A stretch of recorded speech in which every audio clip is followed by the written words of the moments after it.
Hello everybody, Dr. Benedetto here again for another short video. Hopefully you're enjoying some of these if you're seeing them online or on our website, and they're educational for you in regards to your health. And again, if we can ever help, feel free to reach out. What we're going to be talking about today is the myth of acid reflux, acid indigestion, GERD, heartburn, whatever we want to call it.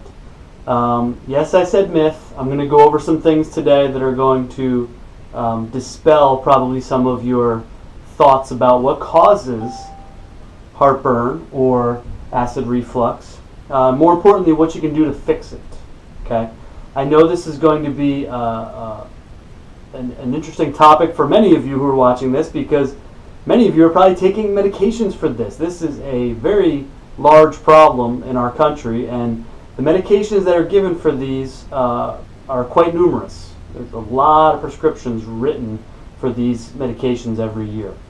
So really quick, let's dive in with normal digestion. What is supposed to happen when we eat food? Okay? Our stomach is supposed to be very acidic. Okay? A very low acid and alkaline is measured on what's called a pH scale. 7 is neutral. 0 would be extremely acidic, so that would be like battery acid.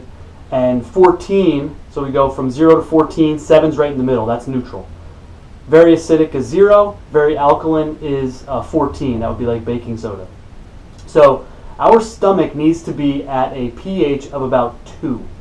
So our stomach needs to be very acidic. So why would we decrease the acid in our stomach? We need more acid in our stomach for 2 reasons. Acid, all that acid in the stomach begins the digestive process, right? We need to break down our food so we can digest it. Number 1. Number 2 is anything that comes in through our mouth that would be harmful to us, like bugs, parasites, viruses, bacteria, you name it, is going to get killed in the stomach because it's so acidic. Okay? So normally that's what's supposed to happen. You eat food, it gets digested, it gets broken down, it moves into the small intestine, and we can absorb our nutrients and we're healthy and everything's hunky-dory. So the real issue here is, okay, well, I have this acid reflux. Do I have too little acid in my stomach, or do I have too much? Okay? And the real cause, most of the time, we're talking about 90% of the time, is that I'm not making enough stomach acid. I'm making too little stomach acid.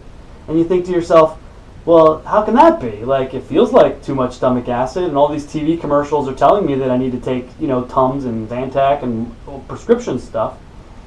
Well, here's how it works, okay? If you don't have enough stomach acid, you're going to eat, and your food's not going to be broken down properly. It's not going to be digested all the way. So what happens is the small intestine, which is where the food needs to move to next, all that acid in the stomach is a signal to the small intestine, say, hey, open the door, all this food's broken down now, it's ready for you ready to move through into your domain, so that way we can start absorbing nutrients, minerals and vitamins and things like that from the food. Well, if the small intestine doesn't get that strong acid signal, it won't open. So the food sits in your stomach and it rots. Okay? And it's got to go somewhere. So what happens is all that rotting acid from the food backs up into your esophagus, and you get heartburn or acid reflux. Okay? What's a traditional medical treatment for this? The medications that are given for this reduce your stomach acid. It makes the problem worse. It'll put the fire out a little bit by squashing some of the acid that's given out by the foods, but ultimately it's making the problem worse, because now we're further decreasing your ability for your stomach to make acid. So we're making it even worse. So eventually that food's got to move, though, right? So eventually that food's got to get out of the stomach. So what'll happen is it'll kind of get forced through. It'll kind of get pushed through into the small intestine before it's ready. Then what happens, obviously, is this food's not properly broken down. So my small intestine cannot absorb minerals, things like calcium and magnesium and all this stuff, these minerals that we need, and vitamins. So they can't be absorbed properly in our digestive tract. Okay, it's not a pretty picture, rotting food moving through your digestive tract. So what are some of the long-term consequences of this, right? So this goes on for a long period of time. We're not absorbing nutrients correctly. my digestive system's getting trashed over time. It's getting beat up, right? So that opens the door for lots of other chronic illnesses. Obviously digestive problems, which we see a ton of in our practice, IBS and reflux and ulcers and you name it. And everyone's been scoped 10 ways to Sunday, colonoscopies, endoscopies, we can't find a reason why they're having the problems.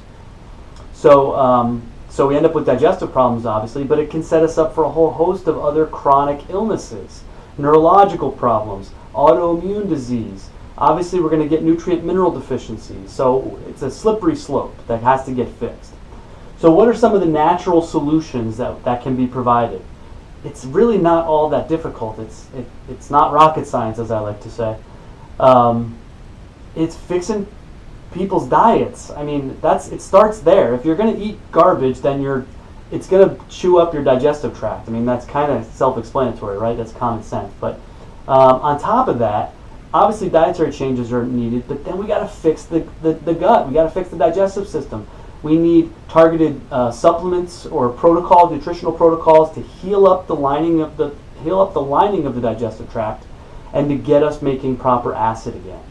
So it's relatively easy to do in a short period of time. We do it in our patients with months, patients who've been suffering for their whole lives with this. So that's it for today. I think that kind of sums it up. If you have any questions, leave comments below. Email us, phone calls. We're always here for you if you have any additional questions in regards to anything we went over today.